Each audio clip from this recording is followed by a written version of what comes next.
Oremos. Muito obrigado, Senhor, porque estamos aqui à procura das tuas respostas, Senhor, que o Senhor pode nos dar através da Bíblia.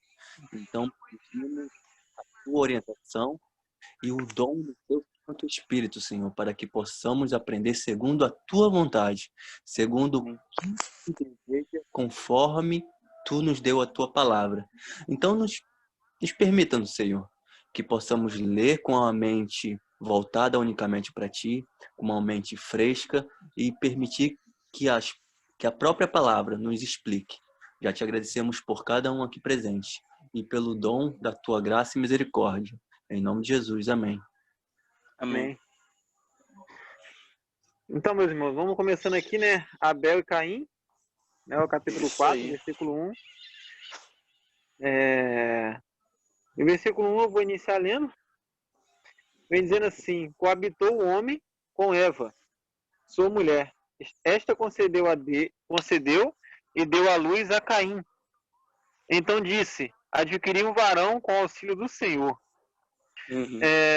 Logo nesse versículo eu identifico aqui a questão que a gente vinha falando, né? Desde o Gênesis 3,15, né? Aos dois coabitarem e ela dar luz a Caim, ela imagina que seria o Messias, né? O Salvador, que ia salvar o povo. E ilustrando aqui com a minha imaginação, imagina a felicidade de Adão e Eva, né? Ao ter tido o primeiro filho e tudo mais. Uma coisa que me chama a atenção aqui é uma felicidade e uma alegria em meio de todo o sofrimento, né? Que eles estavam passando. E tu falou uma coisa muito, muito importante. O cenário do capítulo 4 já vai introduzir pra gente a felicidade de Caim, de Eva e de Adão, ao coabitarem e terem um filho. Tu falou aí uma coisa bem legal, essa felicidade na expectativa de que haveria chegado o Messias, né? Porque apesar de eles terem entendido a promessa messiânica, eles não entenderam que momento se daria isso, certo? Então, quando Caim nasce, então eles esperavam que fosse o Messias. Inclusive, o original dessa frase, desse versículo, ele tá um pouco diferente da tradução no português, porque existe uma certa interferência de cultura aí. Quando o hebraico foi traduzido para o grego, a gente chama isso de Septuaginta, foram traduzidos do hebraico para o grego por 70 rabinos, eles olharam esse versículo e pensaram, não, esse versículo aqui está errado, porque como assim a Eva não teve agido do Senhor? Então vamos adicionar. E aí adicionaram ao seu agrado com o auxílio do Senhor. Mas na verdade, os escritos originais, a Torá original, ela já coloca para a gente a seguinte expressão. E ela disse, Vatomer, né? Kaniti ish, e obtive um homem. Aí entra uma vírgula, et Adonai. O que quer dizer isso? E ela disse, obti um varão, o Senhor. O Senhor. O Senhor, era uma expectativa, era uma ideia de que eles estavam esperando tanto o Messias que quando veio o menino, opa, é um descendente, é minha semente, então deve ser o Messias, por isso que ela chamou o Senhor. E a expressão hebraica aqui para o Senhor é Yahvé, né? Yahweh. Então você tem a expressão, ela comparando Caim com o próprio Deus, né? O Salvador da humanidade. Adonai significa Senhor também, né? Isso, Adonai é a palavra que nós usamos para ao lermos a palavra Yahvé, porque a palavra Yahvé é uma tradução errada, é uma suposição nossa, porque essa palavra ela foi perdida com o tempo, é o nome de Deus, ela foi perdida. E aí os antigos, os maçoretas, eles tentando preso essa palavra, colocaram algumas vogais e quando você lê essa palavra, você, em sinal de respeito, por não saber qual é o nome de Deus verdadeiro, fala Adonai, o Senhor é meu Deus. Ah, entendi. Show. E aí, meu amigo Jim, quer comentar algo sobre esse versículo?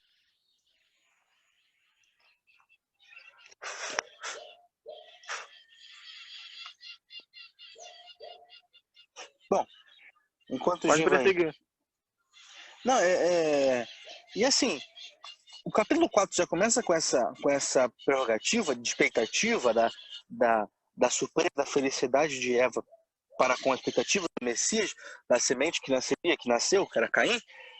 Então você já tem que já começar a perceber que toda a narrativa, toda a história, ela vai se dar sobre uma perspectiva, sobre um protagonista, que é quem?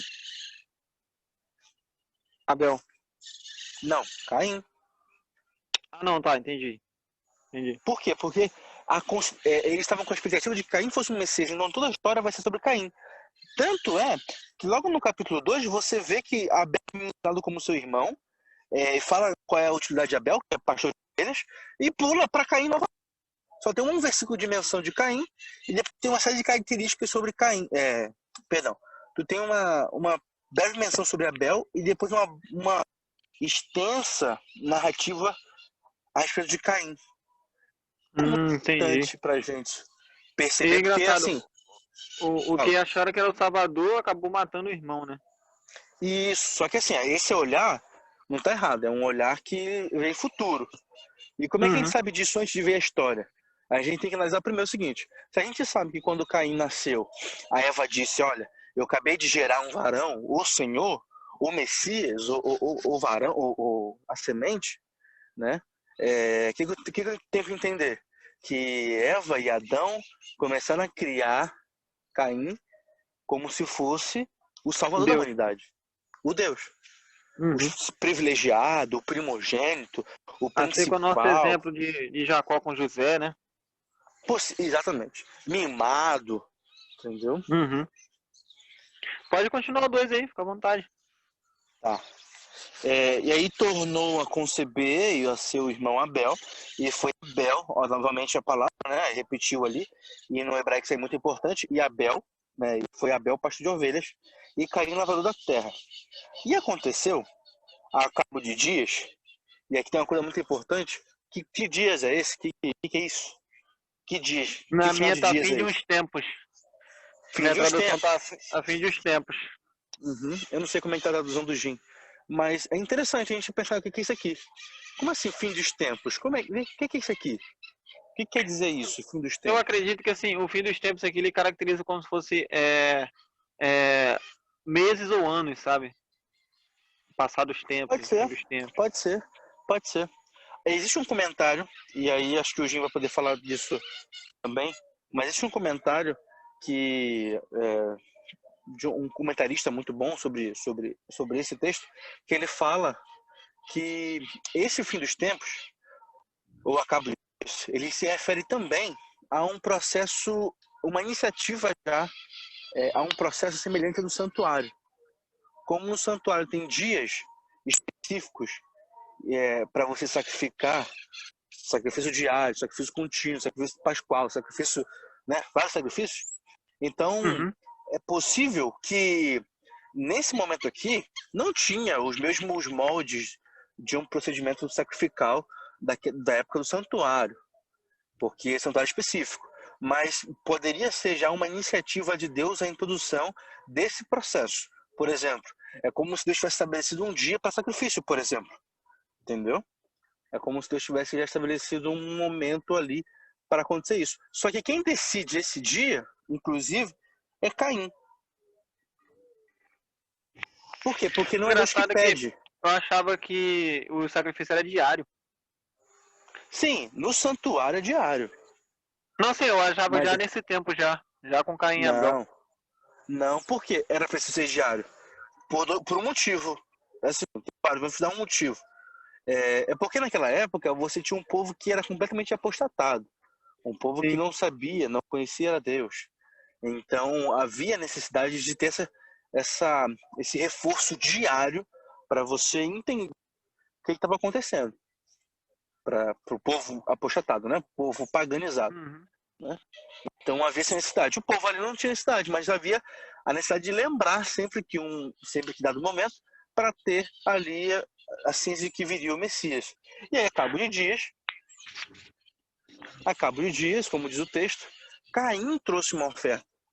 foi uma iniciativa dele, não foi uma iniciativa nem de Abel e nem de Ou seja, antes dos de pais. Deus falar o dia, ou os pais ou alguém falar, ele já tomou a iniciativa e foi fazer a oferta. Isso, perfeitamente. Perfeitamente. Antes mesmo de qualquer coisa, ele toma iniciativa.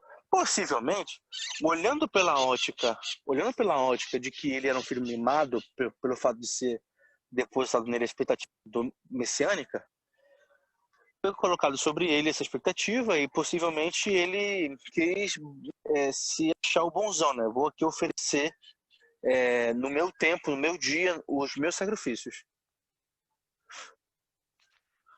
Entendi. E, meu amigo, agora você deve estar se organizando aí. Quiser falar, fica à vontade, tá? Vou dando Fala, início com o gente. Elito aí. Vou dando continuidade com o Elito, mas podendo falar, fica à vontade, meu irmão. E o versículo 4 vem dizendo: Abel, por sua vez, trouxe das primícias do seu rebanho e da gordura deste. Uhum. Agradou-se o Senhor de Abel e da sua oferta. Ao passo que de Caim de sua oferta não se agradou, irou-se, pois sobremaneira Caim e descaiu-lhe o semblante. Então, ou seja, indo pela lógica do 4 e texto, 5, né? 4 e 5, Indo pela lógica do texto, no versículo 4, Abel dá a sua oferta a Deus, me dá a entender que seria logo depois que Caim, né, já que foi que, entre aspas, decidiu o dia, e Isso. Deus se agradou da oferta dele, né, porém não da de Caim. E Caim, ao ver isso, né, ele caiu semblante, né, ou seja, ficou triste.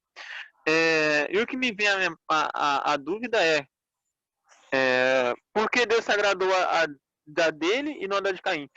Será que Deus já tinha falado o que ele queria de oferta e não tinha decidido o dia ainda? Ou Essa pergunta... tava deixando pode falar. rolar? Entendeu? Tipo assim, talvez pela atitude, não sei. Porque, tipo assim, gera muita expectativa em relação a esse versículo, né? Tipo assim, muitas dúvidas, uns falam muitas que... questões. Muitas dúvidas. Muitos falam que Caim deu o que queria, não o melhor do trabalho dele. Já Abel deu o melhor do trabalho. Isso é que as pessoas especulam muito, né? E gera até hoje questões sobre dízimo e oferta em relação a esse versículo. Uhum.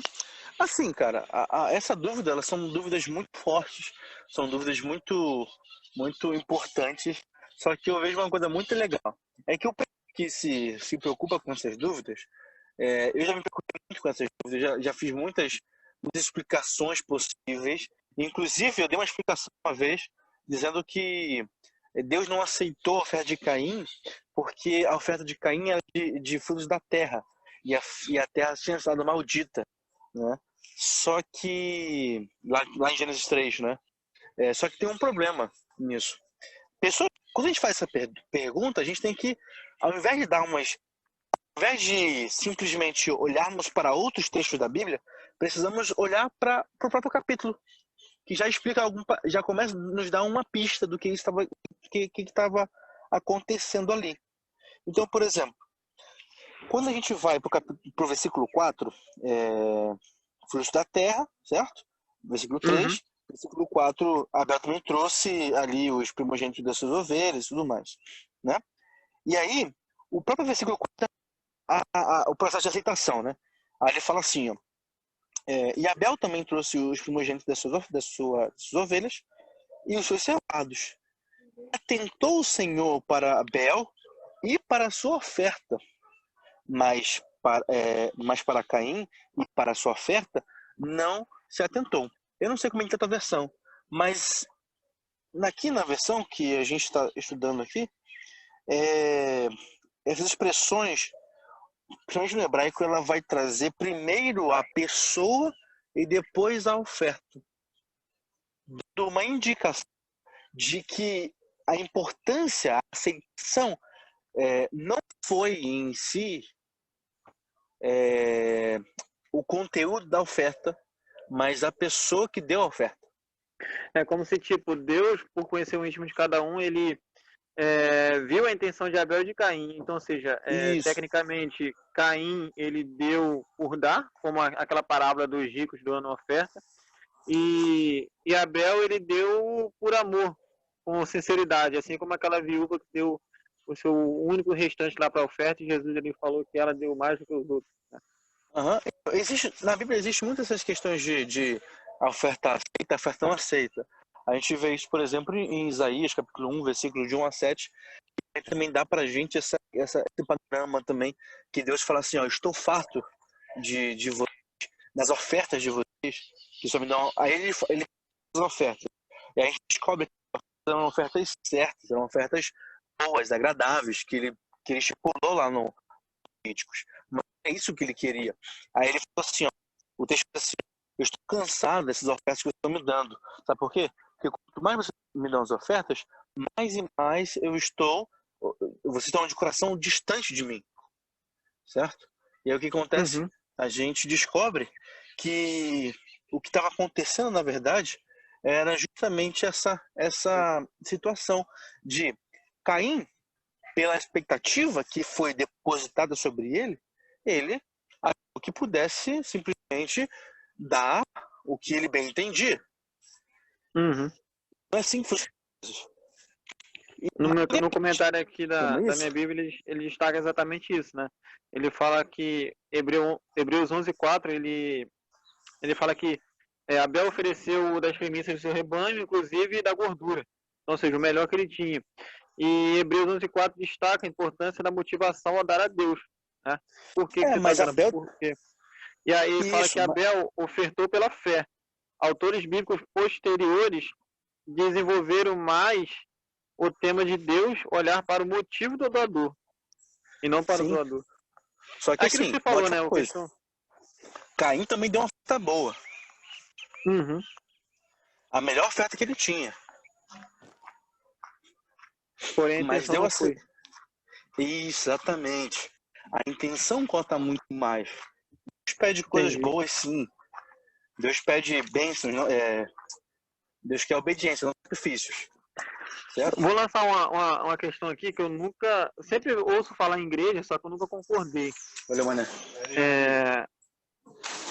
Muitas pessoas falam em reter o dízimo para a igreja para ajudar na obra, porque a associação às vezes não ajuda. Eu vou ser claro e direto, não vou citar nomes, que está sendo gravado, mas em reter dízimos, e os exemplos de igreja que já fez isso, porque a associação não ajuda, isso e aquilo.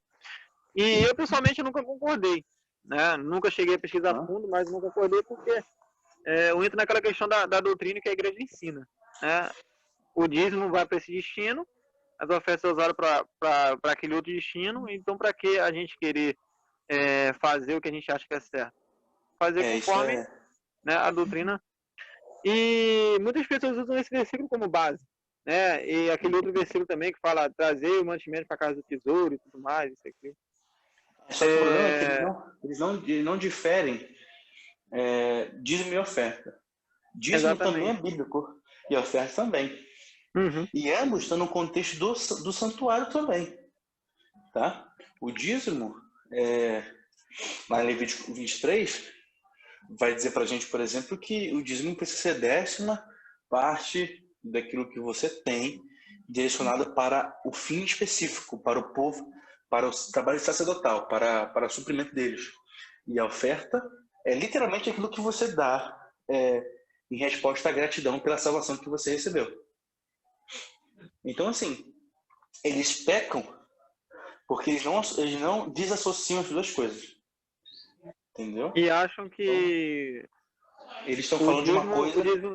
eles acham que o dízimo que é reservado para Deus vai ser melhor direcionado para a causa que eles acham que é melhor. Né? Isso. Ou seja, eles usam aquele argumento que é para Deus, que é para a casa de Deus, mas é conforme a vontade deles, não é de Deus. Isso aí. A oferta poderia fazer isso, não tem problema nenhum. Na verdade, a gente até aconselha, é bíblico isso. Se quiser reter a oferta para poder direcionar para outro lugar, a gente pode. Mas o dízimo não, entendeu? Tanto é que o próprio texto diz, olha, eu sei que o tema não é esse, mas assim, o próprio texto diz assim, você vai separar a 10ª ovelha. Se a 10ª ovelha for coxa, você entrega essa 10ª ovelha, e se você quiser entregar uma outra para compensar aquela, você entrega em formato de oferta. Por quê? Porque dízimo é dízimo e oferta é oferta. Entendeu? Entendi. Então, assim, no contexto do Caim e Abel, por exemplo, você tem lá Deus aceitando Abel e a sua oferta e Caim e a sua oferta. Isso mostra que Deus estava preocupado com a intenção, com o coração da pessoa e não necessariamente com a oferta. É claro que se tivesse uma oferta ruim, se tivesse uma oferta boa, Deus talvez aceitaria, mas não é esse o caso. Tanto é que quando Caim faz isso, ele se ira. Por quê? Porque para ele era assim, bom, se eu sou o Messias, se for depositado em mim a expectativa messiânica, então tudo que eu fizer precisa ser de bom grado, precisa ser aceito pelo meu Deus, porque eu sou o Messias. Entendeu? Eu sou o Messias. Então tem que haver essa expectativa. Mas não foi isso que aconteceu. E aí, meu amigo Jim, lê o versículo 6 aí pra gente. Qual? Versículo 6. 6. Isso. O Senhor disse a Caim: por que tirastes e por que descaiu o teu semblante? Leu 7 também, não? Pode continuar. Se bem procederes, não é certo que serás aceito? E se não procederes bem, o pecado jaz à porta, e sobre ti será o teu desejo, mas sobre ele deves dominar. Perfeito. Perfeito. Aí você vê a indignação, né? Você sabe que desde o Éden, Deus estipulou uma oferta específica, que era animal, né?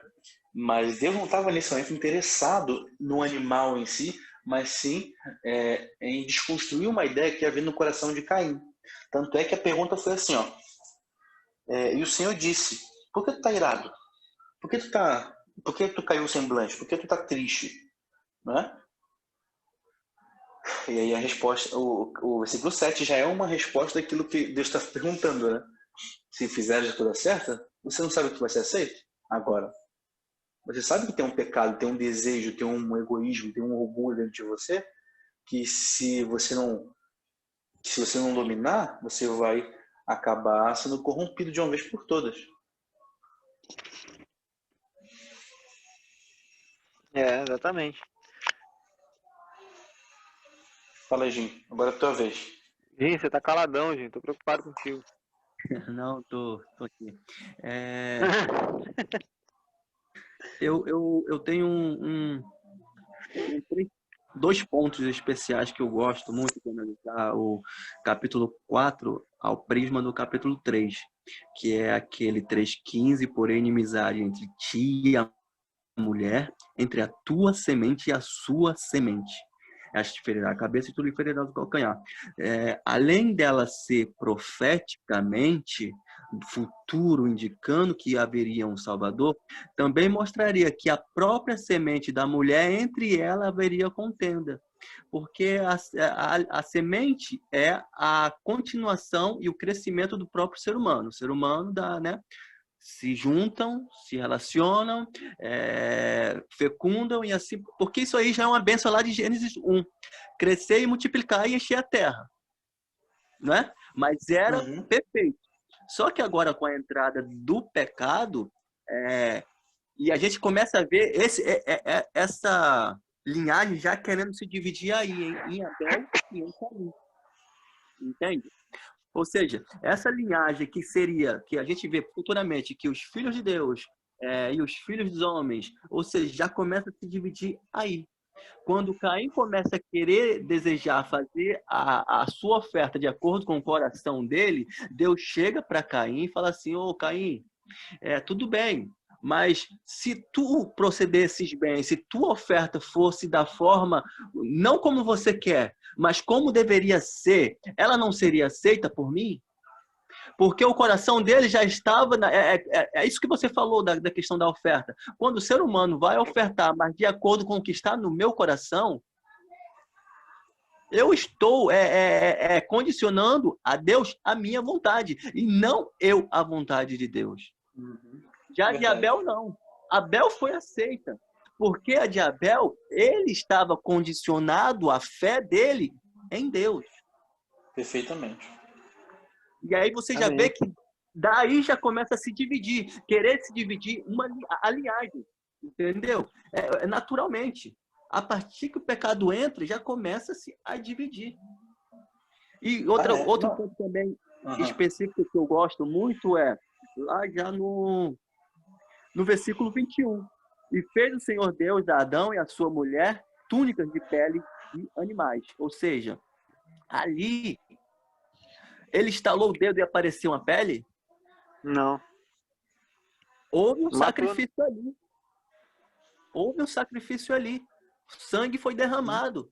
Sangue foi derramado em prol do pecado. É como se fosse assim, olha, no dia que você comer, vai morrer, certamente morrerás. Mas aquilo que o homem merecia, ele não aplica para o homem, ele aplicou para o animal e cobriu a nudez dele. Ou seja, o homem se vestiu de figueira, e aí Deus agora, lá acontece o quê?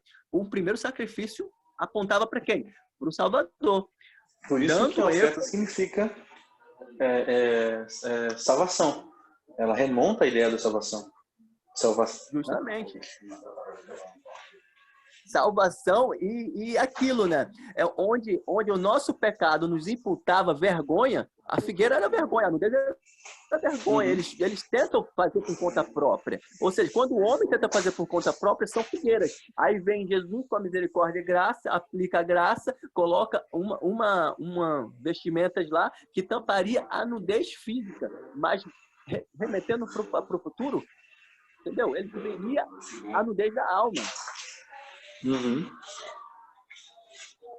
E isso é muito curioso, porque assim, volta aquele assunto um pouquinho sobre a questão da intenção, né? O que vale a intenção?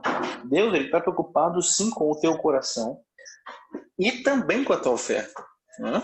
Quando a gente tem vários exemplos na Bíblia, principalmente no livro de Juízes, que Deus aceita alguns pecados e outros não, alguns sacrifícios e outros não, a gente tem prova disso. O que vale é o mais importante para Deus é o coração, sim.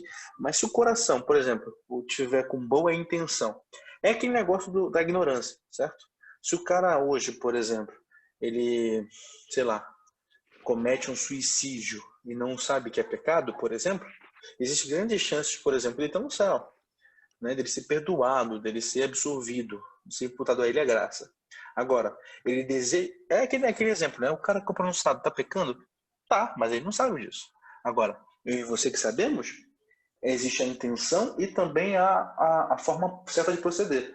Por isso que quando a gente faz alguma coisa, a gente não é mais inocente. Quando a gente conhece alguma coisa, a gente não é mais inocente. É por isso, talvez, que existe toda essa implicância, vamos colocar assim, de Deus para com Caim. Porque Deus sabe o potencial de Caim, Deus sabe a expectativa que Caim tinha, Deus sabe que ele era um conhecedor, porque era o primogênito e tinha se depositado nele uma expectativa messiânica, entendeu? E aí ele força, olha, Caim, você falou, você tem a possibilidade de dominar o pecado que está no teu coração. Você não quer. Uma coisa importante aqui também. Ele já estava advertindo Caim de um mal que aconteceria. Por quê? Porque nesse momento, quando a gente lê a história, a gente pensa assim, cara, beleza, um aceitou e o outro não aceitou. Agora Caim ficou irado. O que vem a seguir? Imagina que a gente nunca tivesse lido essa história. Qual seria? Mas você percebe?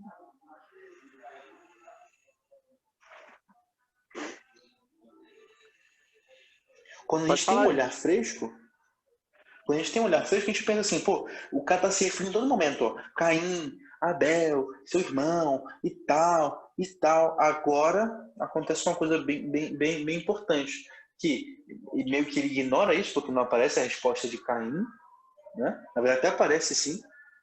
Não aparece. E aí ele chama Caim para ir para o campo. Detalhe, uma coisa importante.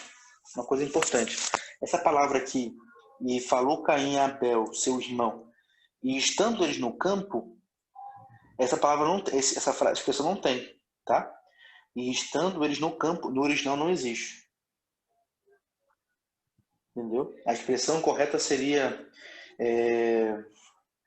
vai a cá, e ele se levantou, Bassadé. Ele se levantou no campo e ele o matou, né? Ele se levantou contra seu irmão, sobre o seu irmão, e o matou no campo. Então, caracteriza foi no mesmo momento? Não, no mesmo momento. Tá Foi o seguinte, muito...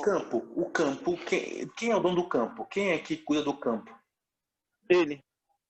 Era Caim. Então, provavelmente, Sim. no cenário Abel estava no terreno de Caim. Por que motivo? Não sabemos. É possível que seja por isso que esteja escrito. E Caim conduziu Abel até o campo, até o seu terreno. Pode ser. Pode ser que Abel tenha tido a iniciativa de tentar se arrazoar com seu irmão. Né? Falar assim, irmão, por que Deus não aceitou teu... Né? Por que tá triste, tal? Mas não foi isso que aconteceu. Então, no caso desse vamos, não existe. A tradução original seria que Caim se levantou e... Isso, esse não existe. Tá? No português seria assim, e falou Caim a Abel, com Abel, né, seu irmão. E ele se levantou contra Abel e o matou. Seu irmão e o matou. Estamos no campo, não tem. Embora esteja escrito, é uma adição do autor, do tradutor. Eu não sei se vocês repararam que a mesma situação que está acontecendo com Caim e Abel aconteceu com Adão e Eva. Sim. Em que sentido? Adão e Eva haviam pecado e não foi Adão e Eva que foi até Deus. Você vê a misericórdia e a graça de Deus indo sempre até o homem.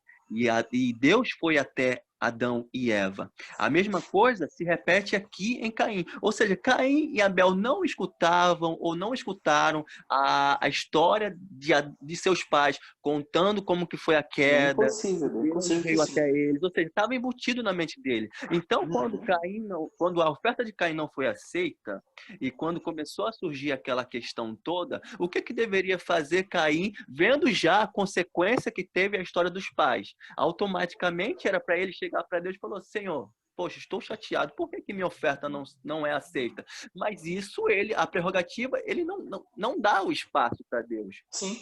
Alguns acreditam, inclusive, que essa resposta não foi dada porque Caim sabia porque a oferta não tinha sido aceita.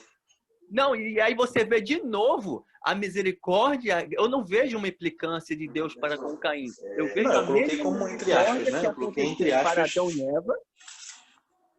Eu vejo a mesma misericórdia que aconteceu para com Adão e Eva, que é sempre Deus que vai atrás do homem, sempre Deus que veio atrás de Caim, e sempre Deus que vem atrás do Jim, do Lucas, do Wellington, da humanidade. É sempre Deus que vem, nunca é a gente com o nosso pecado, com o nosso desejo. Exatamente. E no versículo 9, né? Disse o Senhor a Caim. Não, o 8 ainda. Tá, beleza, eu matou. O outro disse Caim a Abel, né, seu irmão. Vamos ao campo, estando eles no campo.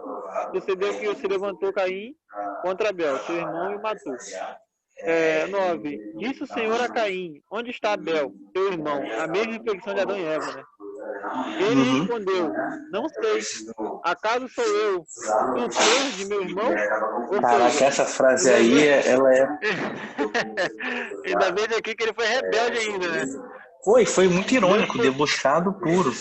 Entendeu? Deus podia instalar o dedo e fulminar ele na mesma hora. Se Caim não tivesse matado o Abel seria o primeiro debochador da terra, né? Porque ele chegou e falou: olha, por acaso sou eu o guarda do meu irmão? Tipo, o que eu tenho a ver? E quando na verdade nós somos sim o guarda do nosso irmão. Até porque ele também era o mais velho, né? Não, na verdade Caim ficou vivo, né? Ele não morreu. Então ele continua sendo debochador aí até... Caim, na verdade, ele ficou vivo. Não, eu digo, se Caim não tivesse matado seu irmão, ele não seria o primeiro assassino, seria o primeiro... tá, entendi. Verdade, tem razão. E assim, não. E o curioso é que, tipo assim, ele vai, mata, e quando Deus o chama, obviamente, né, ele pergunta para Abel, e é a mesma situação que acontece com Adão e Eva, muito bem lembrado. Mesmo relato. Isso, Deus chama, e ele já sabe a resposta, certo? Ele fala: olha, onde está teu irmão? Aí ele fala: não sei, eu não sou o guardador do meu irmão, eu sou o guardador do meu irmão, eu sou responsável pelo meu irmão. E isso aqui ensina pra gente uma das lições muito, muito especiais. A conciliação, talvez, mais que perfeita, o amor a Deus sobre todas as coisas e amar teu próximo como a ti mesmo. Por quê? Porque, desde agora, no capítulo 4, nós só conseguimos ver uma coisa: uma degradação humana terrível. é um acusando o outro, é um jogando o outro na fogueira, e é ambos Matando. Isso, agora tem a morte de coisa. E aí quando ele pergunta isso, sou eu guardo do meu irmão, ele pergunta para Deus, é um deboche, é claro, é uma ironia do texto, e eu acho muito especial, porque assim, a resposta é clara, somos. Porque Mas, amar o próximo a ti mesmo, né? Somos guardadores do próximo. Não, e exatamente, sem contar que somos ele era o irmão mais responsáveis pelo velho, né? outro também. Oi? Sem contar que ele era o irmão mais velho. Ele deveria guardar, sim, o irmão que era mais novo. Sim, tanto no âmbito literal quanto no âmbito simbólico. Porque assim, o que a gente entende? A gente entende que Caim também... Existe uma interpretação, por exemplo, do capítulo 7, do versículo 7, de que como se Deus estivesse já dando uma previsão para Caim de que para ele não matar Abel, né? É como se ele faz assim, é uma interpretação, tá? Não estou dizendo isso aqui, embora eu acredite para esse momento aqui, eu acho que deve ser interessante. O versículo 7 que diz assim, se fizeres o bem, não sabe se serás aceito? Então, alguns comentaristas vão dizer assim, que é como se eles estivessem falando assim, ó, Abel, Caim, você sabe que você fez errado. Agora, você sabe, você está com uma vontade de fazer algo muito ruim. Muito ruim. Agora, essa vontade eu sei como dominar. Mas se você não dominar, terá consequências severas, né? Assim, teria como se fosse assim, se você não dominar, você vai obviamente ter consequências, né? É como se tivesse uma previsão do que ia acontecer com Abel, né? E ele não escutou e matou Abel. Eu acho isso muito relevante porque aí no versículo 10 diz, que fizeste? Deus entendeu a ironia, ele fala, que fizeste? A voz do sangue do teu irmão está clamando a mim desde a terra. Eu fico imaginando aqui, será que ele pediu socorro na hora que morreu, algo do tipo? Ou seria mais uma linguagem simbólica perante o sangue derramado? É simbólico, é simbólico. É como se fosse assim, ó. Eu estou sentindo a morte de um sangue inocente. Uhum. Né? Sem contar que o Eu sei fôlego que volta você para Deus, fez. né? Oi? Sem contar que quando morremos, o fôlego volta para Deus. Sim. Mas só cuidado para não entrar naquela perspectiva de que o espírito tá da alma e tal. Né? Não. Mas eu entendi. Não, mas é esse raciocínio. Deus já sabia a resposta, Deus viu a cena, lembra? Deus vê a cena, Deus vê tudo, e ele pergunta, dá essa prerrogativa da resposta de Caim. Caim não responde, na verdade ele responde de uma forma debochada, e então Deus fala, olha, é como se fosse até uma... Já que tá brincando comigo, eu vou brincar com você. Abel tá clamando por mim. O sangue do Abel derramado tá clamando por mim. É como se fosse, não, tá vendo? Teu irmão tá falando que você o matou. E no 11 vem dizendo, né? Eis agora, pois, maldito por sobre a terra, cuja boca se abriu para receber de tuas mãos o sangue de teu irmão. Isso, ele tirou sangue do Seria irmão mais dele. uma profecia, né? Ou uma consequência mesmo? Não, então, ele amaldiçoa Abel. Ele amaldiçoa Caim. Né? Sim. Só que, uma coisa importante aqui, antes de a gente pular para esse versículo, e a gente explicar o que essa maldição tem a ver, porque até agora só teve duas maldições, né? Que teve, no caso, amaldiçoou a serpente e amaldiçoou a terra. Agora aparece uma terceira maldição. Mas já para uma coisa interessante? A narrativa está mostrando para a gente, desde o versículo 1, que a expectativa estava sobre Caim. Que Caim deveria ser o primogênito, deveria ser o Messias e tudo mais. Só que no final da história não, mas agora no versículo 11 você percebe que quem tinha mais características do Messias? Abel. Era Abel, exatamente. Porque morreu em silêncio. Era inocente, que não tinha nada a ver com a história. Morreu? Até pela intenção da oferta, né? Também. Entendeu? E, inclusive, a própria palavra Abel, ela tem um significado de sopro, de vaidade, algo que vai com facilidade. Ele aparece no texto muito rápido e some muito rápido. Ele é um sopro. Engraçado é que a cultura do tempo bíblico era sempre do primogênito ser aquele que liderava, aquele que era o herdeiro, né? Tem Isso. como que eu posso dizer? Essas vantagens, né? Vamos dizer assim. Porém, muitas vezes a história bíblica nos traz o inferior como sendo o exaltador, como sendo o inferior, o salvador, o inferior que se torna maior. A gente tem exemplos aí Sim. de Jacó e Esaú, né? A gente, se for pegar o estilo de profecia, vai ver que Jacó ele se dedicava mais. De todos os irmãos, Davi, o ruivo, o menininho novo, o pastor de ovelhas. Aí pulando mais à Uhum. frente tem muitas outras questões. José, comparado aos irmãos, era o mais jovem, não primogênito. Por quê? Moisés, Porque também é um defeito, vamos colocar assim, dos antigos, de colocar sobre a expectativa do Messias os primogênitos. E aí Deus quebra isso aí. Agora uma coisa interessante, exatamente. vamos lá. Agora o versículo 11. A maldição, né? Deus amaldiçoa a Caim. E aí ele fala assim, ó, no versículo 12. Quando lavares a terra, esta não tornará a dar mais... perdão. Quando lavares a terra, esta não tornará a dar da sua força. Fugitivo e errante serás pela terra. Então Ou disse... seja, ela não dará fruto. Oi? Ou seja, ela Perfeitamente. não dará fruto. Perfeitamente. A maldição de Caim era uma maldição, e aí eu vou deixar o Jim falar, é a maldição protetiva, né, Jim? É a graça e misericórdia estendida até ele. É uma quebra de expectativa. Ele fez uma coisa errada, merecia uma consequência errada, ou melhor, merecia uma consequência justa, e o que é justo? Ele tem uma proteção. E como é que a gente sabe disso? A maldição é que onde o Caim pisar não vai dar mais frutos, né? Ele não vai conseguir mais plantar. Onde ele pisar, onde ele estiver, ali vai ter uma grande, vai ser um solo infértil. E aí ele E o que fala me assim, chama a ó, atenção nessa questão aí, rapidinho, uhum, ele tirou praticamente a profissão que ele sabia fazer, né? Imagina aí, perfeitamente, você é mecânico, eu chego para você e falo assim, não, a partir de hoje você não trabalha mais com mecânica, procura outro jeito para sobreviver. Foi sim, basicamente isso. sim, sim. Ele vai ter que aprender a fazer outros ofícios para se sustentar. Aham, aham. E assim, é muito especial isso porque a gente pensa assim, o que Caim merece agora? O cara acabou de matar alguém. Ele merece a morte, merece um castigo, ele merece uma sentença de morte, sei lá o quê. Mas o que acontece aqui é diferente, por quê?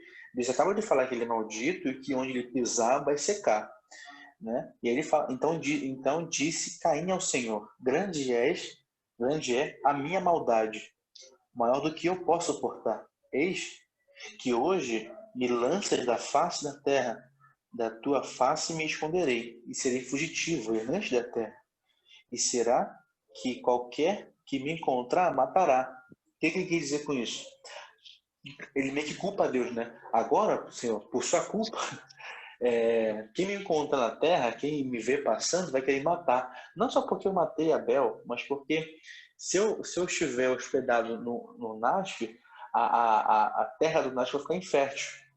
Então vão querer me matar, obviamente. Né? Eu vou ser um fugitivo, vou ser um errante pela terra e qualquer um que me encontrar vai querer me matar. E aí Deus fala, então, qualquer que te matar, Caim, qualquer que matar Caim, 7 vezes mais será castigado. E o Senhor pôs um sinal em Caim, para que eu não ferisse, e qualquer que eu encontrasse. Né? E aí Não seria saiu uma o Senhor da marca, né? presença, uma marca. E saiu Caim da presença do Senhor, e é uma coisa curiosa aqui, porque é uma ironia do texto também, o Moisés está colocando isso aqui pra gente, tipo, agora Caim saiu da presença de Deus como se isso fosse possível, né? A mesma coisa aconteceu lá no Éden, tipo, ele tentaram fugir da presença dele, de Deus, né?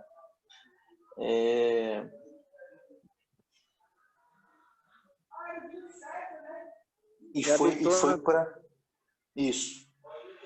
E habitou na terra de Nod.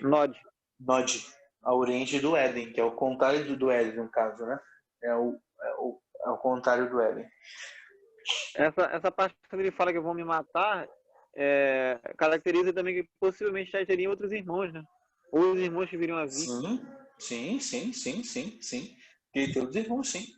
A Caim teve, Abel teve, Adão e Eva tiveram filhos e filhas. É possível. Existem essas duas explicações, de que é possível que os irmãos queiram buscar por vingança e é possível também que os irmãos busquem por uma questão de matá-lo por estar estragando a terra que eles estão plantando. Eu acredito que as duas sejam possíveis, estejam no mesmo frame, na mesma, no mesmo pensamento. Por quê? Porque são dois motivos plausíveis e não precisa excluir um e o outro para poder ter isso. Entendeu? Uhum. E o que me deixa curioso é que meio que Deus dá a misericórdia para Caim, que matou seu irmão. Né? É um incesto. É um incesto, não, perdão. É uma. Esqueci como é que é o nome como é que se fala? Mas ele matou o próprio irmão, né? E por uma questão de não aceitação, Mateus matou o seu irmão por se indignar pelo fato de ele ter sido aceito. E Caim comete esse pecado e Deus, ao invés de castigá-lo, castigará aquelas pessoas que matarem ele. Ou seja, porque ele já estaria pagando pela pena, né? Já estaria pagando a pena Exatamente. pelo seu erro. Sim, sim. Deus sendo justo eternamente. Deus sendo justo eternamente. Deus sendo justo eternamente. E assim, o texto ele é muito longo, porque vai falar que Caim conheceu a sua mulher e concebeu Enoque, né? Enosh. E aí gerou filhos e filhas, edificou uma cidade, entendeu? Que pôs o nome do filho de Enoque, que pôs o nome, né? O Esse filho Enoque Enoque. foi, esse Enoque foi aquele que foi translançado, não foi? Oi? Esse Enoque foi aquele que foi translançado para o céu, não foi? Não, não. Por quê? Porque assim, lembra o seguinte, a promessa messiânica precisaria vir de Adão e Eva, correto? Uhum. E então, uma vez que Abel morre, Caim então não é mais considerado como a semente. Então precisaria vir outro. E veio um outro. Veio Sete. E Sete, então, geram depois, no futuro, um outro Enoque. Então, ou seja, existem dois Enoques. Existem dois Enoques. É porque eu No li no caso, livro uma vez. Pode falar, gente. no caso, o que está acontecendo aí é aquilo que eu falei. Já está começando a se dividir. Se dividir Sim. o quê? Uma raça, um povo, uma humanidade que não quer mais, não quer ter o temor de Deus e quer seguir os seus próprios caminhos. E essa linhagem se dá por Caim. Aí Sim. depois vai vir uma outra linhagem, continuação daquele que Abel foi sepultado, que é através de Sete, que é o quê? Filho de Adão e Eva. Não é à toa que fala que novo e já veio um segundo a imagem de Adão, 7. E dali já segue uma outra linhagem. O que está acontecendo é aquilo lá de Gênesis 3,15, que seria a semente, um segue para um lado e o outro segue para o outro. Um quer ter o temor de Deus e o outro não quer ter o temor de Deus. Uns, biblicamente, é filhos de Deus e outro é filhos dos homens. Os filhos dos homens, segundo a natureza do homem, segundo o coração do homem, começa a excluir Deus da sentença. Já os filhos de Deus começam a colocar Deus na sentença.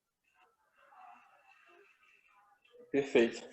E é isso aí. O engraçado Agora, é que teve um Enoque que eu li no Patriarcas e Profetas, que ele foi um dos que foi muito perverso, em questão de fundar a cidade e tudo mais.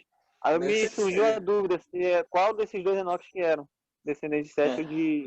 Enoque de Caim é Enoque perverso. Sim.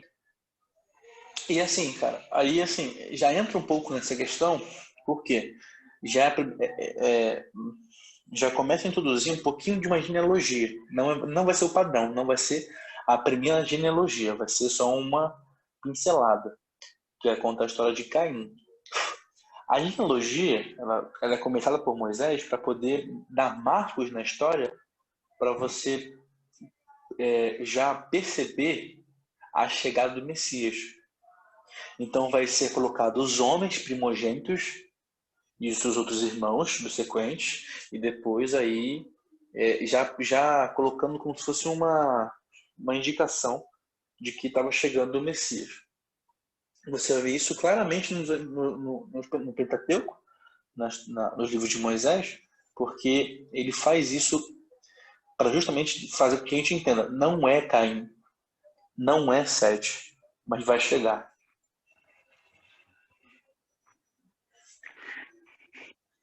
Eu fico muito assim, a gente já vê que desde o início eles vêm com essa perspectiva, né? Que esse vai ser o Messias, é ele, não é ele, vai ser o próximo.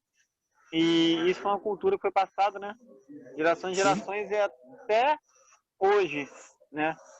A gente fica na expectativa de quando vai ser, quem vai ser, ou melhor, na verdade, corrigindo, né? A gente já sabe que veio, já sabe que morreu, mas até o tempo de Jesus ficava naquela expectativa de quem era, quem ia ser, como ia vir, e surgiam, até cometeram o erro de surgir o pensamento de achar que ele ia vir em honra e glória e tudo mais.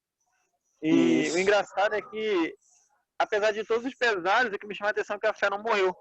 Né? A fé ali continua, a esperança continua, mesmo de tantas tragédias, tantas outras coisas, sempre tem um que consegue ali passar de geração em geração o ensinamento e vir um e outro aprendendo e continuando, né? Prosseguindo o ensinamento. E isso é muito especial, cara. É sempre a minoria.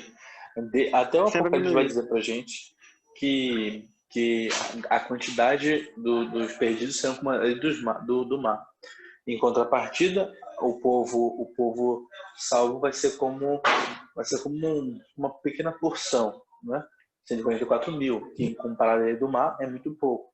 Então, assim, a gente sempre percebe que sempre são os poucos que querem, que buscam e que têm essa iniciativa de uma renúncia. Eu e o Jim, nós tivemos uma experiência de ouvir de uma falar uma frase que eu achei muito especial. A gente estava conversando sobre a Bíblia e ela falou assim: a mudança que eu tanto quero está na renúncia que eu não faço. Está na renúncia que eu não faço. De fato, Deus convida todo mundo a renunciar ao seu próprio eu, seus próprios achismos, suas próprias decisões, para experimentar a boa, agradável e perfeita vontade dele. O problema é que a gente sempre, assim como Caim, tem uma postura de que nós já sabemos de tudo. Nós somos os melhores, ou somos exclusivos. Eu e o Gin, inclusive, estávamos conversando sobre isso essa semana.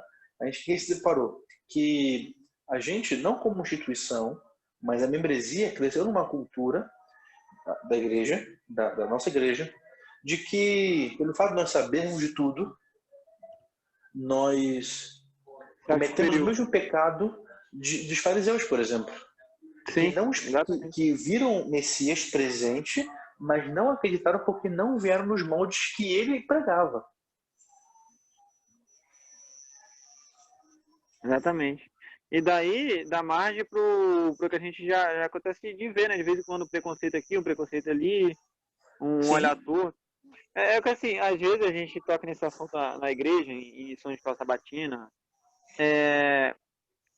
A igreja fala muito de perdoar, a Bíblia, na verdade, fala, a igreja ensina perdoar, abraçar o pecador, mas muitas vezes as pessoas elas falam isso no contexto como se elas não fossem, sabe?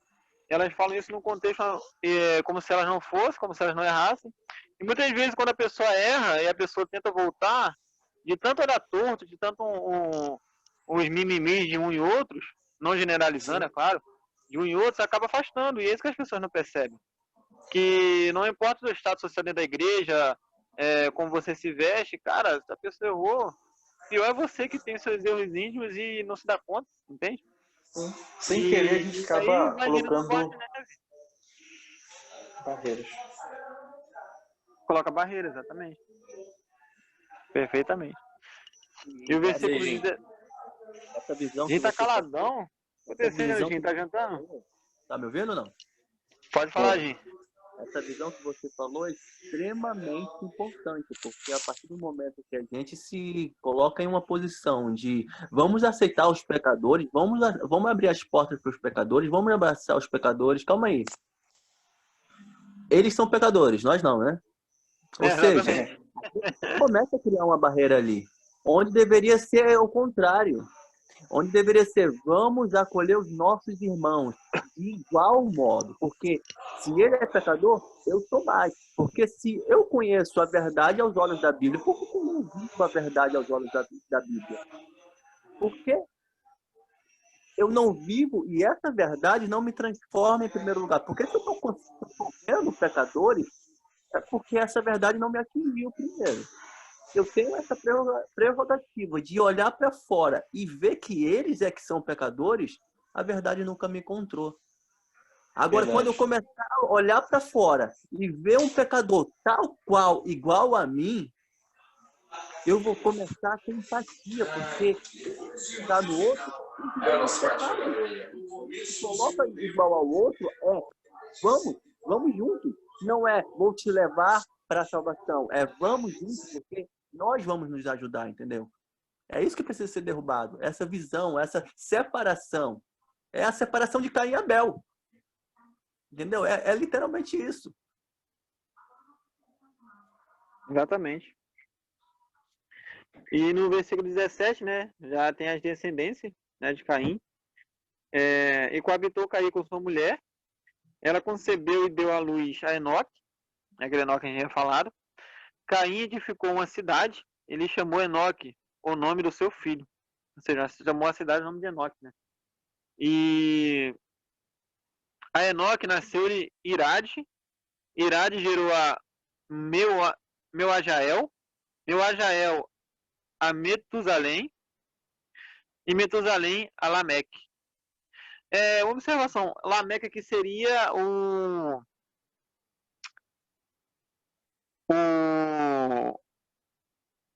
esqueci o nome agora, gente, tá na ponta da língua. Daquele sacerdote que achou que a mãe de Samuel tava bêbada quando ela tava clamando em oração lá. Qual era o nome daquele sacerdote? Eli, confundi, errei. Eli. Existem dois Lameques, existem dois Matusalém também. Assim então, como esse Matusalém provavelmente não seria aquele Matusalém inteligente, né? Não, nem o Matusalém, nem Matusalém. É porque assim, existe a genealogia de Caim e a genealogia de Sete, que são paralelas, para justamente a gente entender que assim, são pessoas parecidas, com nomes parecidos, mas que fazem as coisas totalmente diferentes. Entendi. Mas colocar dessa forma para a gente poder ver assim, ó, são nominalmente iguais, mas são distintos em suas ações. Uns faz coisas boas, outros faz coisas ruins. Mas um não merece menos misericórdia do outro. E no versículo 19 fala que Lameque tomou para si duas esposas. O nome de um era Adá e o de outra se chamava Zilá. E na profecia fala que Lameque foi o que deu início, a primeira pessoa que deu início a poligamia, né, que chama, de duas esposas. Sim. Deu início a essa cultura. E você percebe que já vem de uma linhagem estranha e começa a ter mulher, né, duas mulheres, e você já começa a perceber que de uma linhagem estranha, duas mulheres, e aí tem algo estranho acontecendo. Tanto é que hoje a gente não aceita isso, né? Por isso que quando Eucana tem duas mulheres lá na frente, a gente deveria achar estranho. Porque ele era a tribo de Levi, uma tribo separada para sacerdócio, e ele tem duas mulheres, Ana e Penina. E muitas pessoas, cara, acredito, eu já vi pessoas usando esse texto bíblico para justificar o fato de ter mulheres fora do casamento, sabia? E muitas vezes as pessoas não se dão conta que todas as famílias que tiveram mais de uma esposa sempre dava atrito. Nunca tinha aquela bênção completa, sabe? É difícil sempre controlar uma, imagina duas. Exatamente. Exatamente. Não, gente. Então daí surgiu uma cultura forte, né? E foi se perdendo com o tempo, graças a Deus. Mas ficou muito tempo essa cultura. Pelo menos eles casavam, né? Agora tem gente que vive com 3 mulheres e não são casados. Mas aquilo que o Hélio tinha falado é isso que começa a especificar aqui. Uma linhagem que é a de Caim, depois no capítulo 5 vem a linhagem de Sete, que é a continuação lá de Adão e Eva. Ou seja, mas aí você vê que na linhagem de Caim, eles começam a inclinar para o mal, as escolhas, entendeu? Não é que o ser humano Uhum. é mau, mas as próprias escolhas do ser humano é que vai tendenciosamente levando para mais longe de Deus. E a partir do momento quando o ser humano, por si só, quer escolher seguir o seu próprio caminho, o livre-arbítrio dá isso. Porém, quando ele vai por isso, ele vai começando a ir mais fundo. A bigamia, duas esposas, depois o próprio Lameque, ele mata um homem mais na frente, e ele utiliza da experiência de Caim para se justificar. Se Caim, se quem matar Caim seria a 7 punição vezes de mais Deus que 7 vezes mais, agora a minha vai ser 7 vezes 7.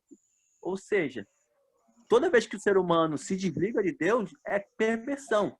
Aí você vê o outro contraste, que é a linhagem de Sete. Ou seja, o Sim. sexto ou sete da linhagem de Caim mata, bigamia e assim por diante. Já o sexto ou sete da linhagem de Adão, que é continuando de Sete, sobe ao céu, Enoque. Olha só a diferença de uma linhagem que quer seguir Deus e de outra É outra que linhagem que não. não quer seguir Deus. E o engraçado é que essa aí, quando esse rapaz falou, quis botar para ser a mesma sentença de Caim, ele quis determinar para ele o próprio futuro, né? Ou seja, desmerecendo qualquer possibilidade de Deus estar agindo ali, Sim. ou de arrependimento, remorso. Aí vem seguindo a ideologia, né? Adão, a luz. Calma aí, deixa eu ler aqui de novo.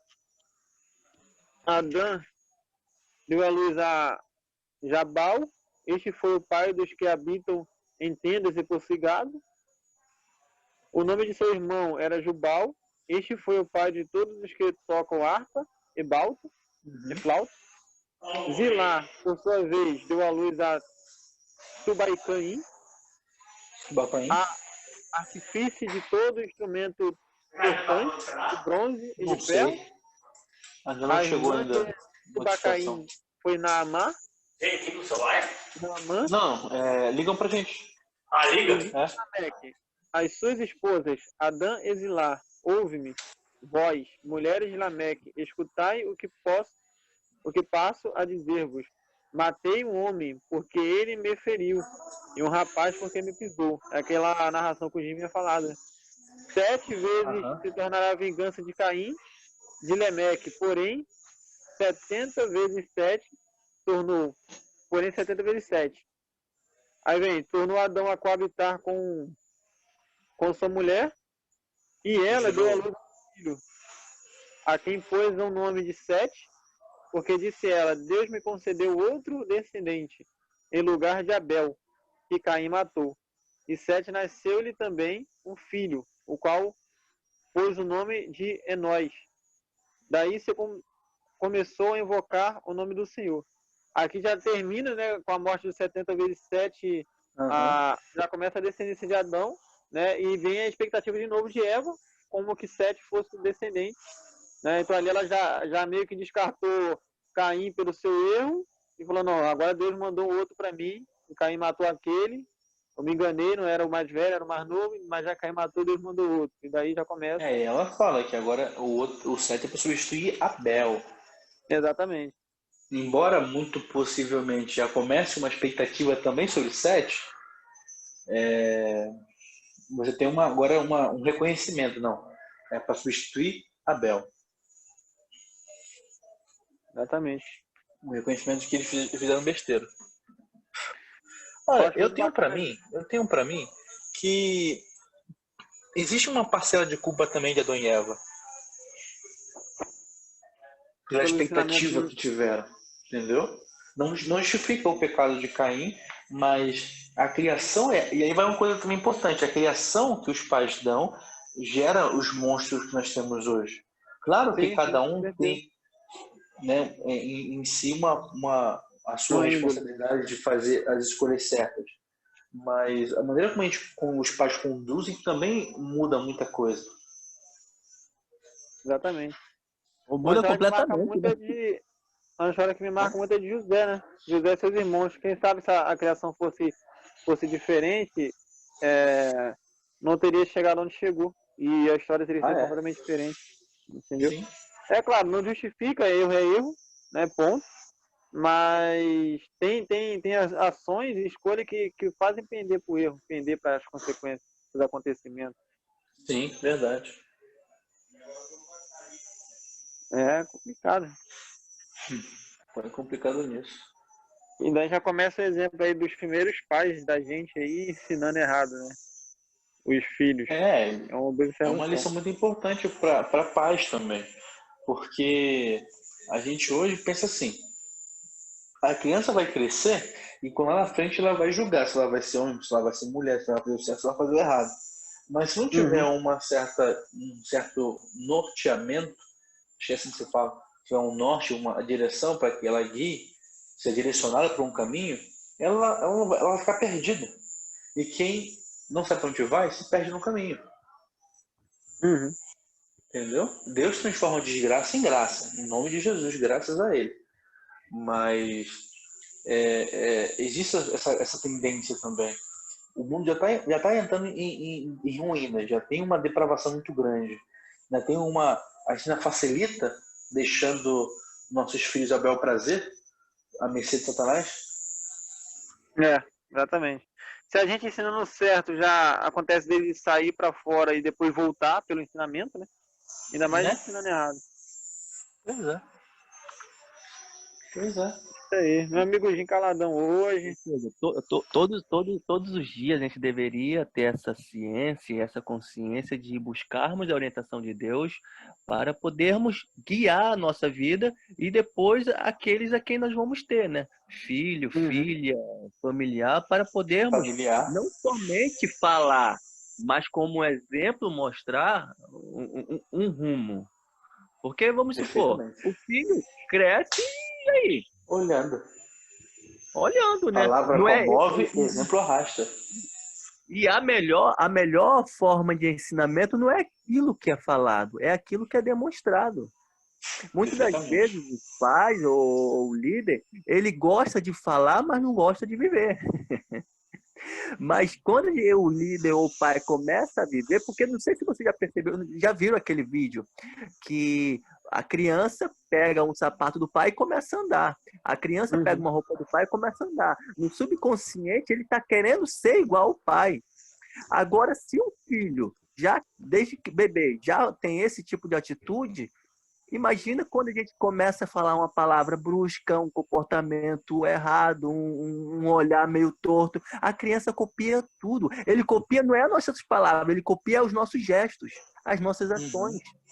Se eu sou carinhoso com a minha mulher, entendeu? Ele vai ser carinhoso igual. Agora, se eu sou ríspido, ele vai copiar identicamente. Uma vez eu ouvi um sermão de um pastor, foi muito bacana. Ele falando dessa questão de criação, né? Do exemplo, do pai, da família. Ele falando que, mesmo ele sendo pastor, não tendo muito tempo, ele aproveitava o máximo de tempo com os filhos. Tipo assim, ele aproveitava todas as fases do filho, sabe? Desde aquela fase de criança, bebê, até aquela fase de perguntar tudo, escola ele não perdia nada, ele aproveitava o máximo que ele podia. E ele até citou, é por isso que existe muitos filhos de pastores revoltados, porque o pastor acaba se preocupando tanto em cuidar das ovelhas e não se cuida da ovelha de casa, ou seja, se dedica tanto ao trabalho que acaba esquecendo do exemplo, de dar mais atenção para o filho, isso aqui, ele acaba tendo, o filho acaba tendo uma ação diferente, né? Acaba sendo uma criança revoltada ou desligada da igreja ou algo do tipo. Eu achei muito bacana, porque tipo, a visão que ele tem realmente é uma visão que ele deu ali no seu testemunho, com uma visão que é muito válida, porque tipo, independente das áreas, independente de ser pastor, pode ser pastor, mecânico, motorista, o tempo como está hoje, é tanta correria que, cara, se você for parar para ver, tu só quer na sua folga descansar e acaba muitas vezes desligando para as coisas mínimas, né? E as mínimas são mais essenciais, ainda mais para filha, essas coisas assim. E é muito, muito engraçado, que às vezes a pessoa fala e pensa, pô, onde eu errei? O que eu fiz? E acaba, às vezes, deixando passar detalhes. Com certeza. E aí tu vê. E aí volta aquilo que o Ginha falou uma vez no estudo bíblico. A gente está começando a perceber um certo ciclo, certo? A gente começa a perceber uma certa repetição de eventos. A Aquela se origem, repete. Isso. A origem repetindo hoje. Aquele ser... tudo isso é, é, é importante a gente ler a Bíblia hoje com essa ótica também do que a gente está, de como era e como é que é hoje. Por quê? Porque a gente vai notar algumas semelhanças e como é que eles saíram daquela situação. E a gente também pode sair. Entendeu? Como a gente pode ser fiel como Sete, como Enoque, como vários personagens, inclusive como Jesus. Exatamente. Então é isso, meus amigos. Já deu nosso horário. Eu vou até compartilhar com vocês que o Hélio já sabe, né? Mas como só tem o Gin, eu vou estar fazendo o curso de teologia, né? Esse que a associação abriu. E o que eu pensei? Da gente estar podendo trazer a matéria que a gente aprendeu lá para refletir aqui. Começa quando? Beleza. Né? Acho que seria bacana. Oi? Começa quando?